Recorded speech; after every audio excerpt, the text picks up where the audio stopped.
In this video, we're going to talk about atrial septal defects, particularly a secundum type of atrial septal defect, which is the most common one.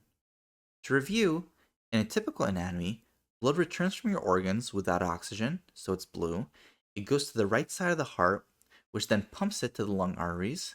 There, it picks up oxygen, turns red, and it goes to the left side of the heart, which then pumps it to your brain and your other organs. Separating the right side from the left side is a wall. In the top chamber is the atrium, there's the atrial septum, and in the bottom chambers, the ventricles, there's the ventricular septum. An atrial septal defect is just a hole in the top wall, over here. Typically this wall exists to prevent mixing. When there's a hole, the blood will flow from areas of higher pressure, which are typically on the left side, to the right side of the heart. So there's a lot more flow going here, and then it'll get pumped into the lung arteries, increasing the flow overall. This has a couple of important physiological consequences. If the shunt is large enough, the right heart actually has to dilate to accommodate all the extra blood flow.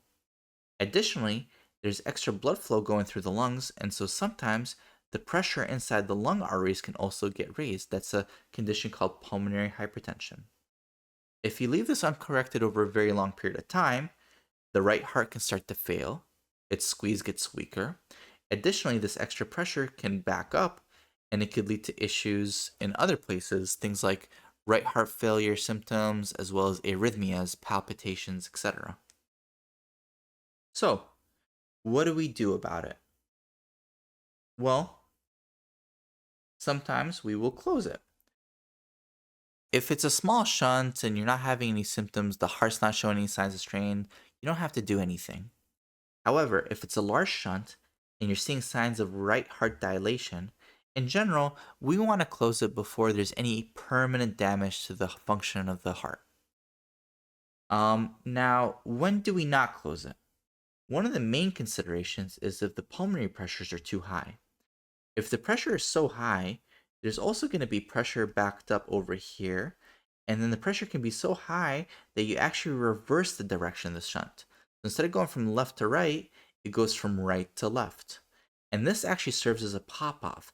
So because the pressure is so high in this ventricle, it can actually pop off and relieve some of it by going back through the hole.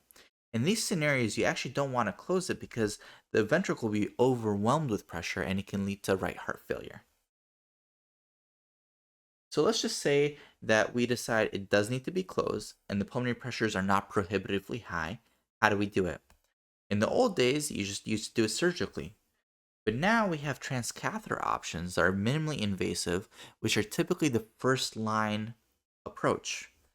Most of the, they're called atrial septal defect closure devices, and most of them look like this.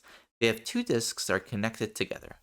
You go through the groin via catheter, you deploy one disc on the left side, and then you deploy another disc on the right side, and that keeps it closed. And as long as there's enough atrial tissue to hold it, this is the preferred mode of treatment. If not, you might have to go through surgery. So, to review, we talked about atrial septal defects, how this causes a shunt from left to right, which, if severe and large enough, will lead to right heart dilation and potentially pulmonary hypertension. We typically close them if it's a large shunt and there's evidence of right heart dilation, so long as the pulmonary pressures are not prohibitively high. And if we do close them, our preferred method of closure, as long as it's anatomically feasible, is minimally invasive via transcatheter approach.